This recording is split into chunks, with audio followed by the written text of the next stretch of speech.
আসসালামু আলাইকুম বন্ধুরা। 1971 সালে দেশ কি স্বাধীন হয়েছে আমি জানি না, কিন্তু আমি দেখেছি 2024 সালে দেশ স্বাধীন হতে।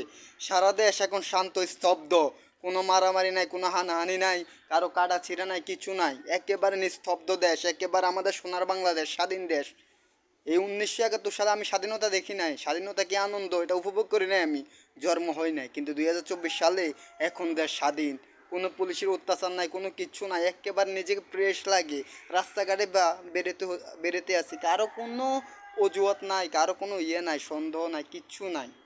মানে দেশে বুক ফুলিয়ে আমি চলতেছি, এটা আমাদের স্বাধীন দেশ মনে হইতেছে। আমার ভিতরে কোনো ভয় নাই, কারণ আমার ভিতরে কোনো ভয় নাই, এই কারণে যে আমি কোনো অন্যায় করি নাই। আগে তো অন্যায়কারীদেরও সাজা দিত না, বিনা অন্যায়কারীদের সাজা হইতো, কিন্তু এখন বর্তমানে স্বাধীন দেশ, স্বাধীনভাবে চলতে পারবেন আপনারা নির্বিশেষে সবাই। এই গণতান্ত্রিক দেশের এই জনগণের দেশ, এখন মনে হইতেছে জনগণের দেশ। সেলুট জানাই তাদেরকে, সেলুট।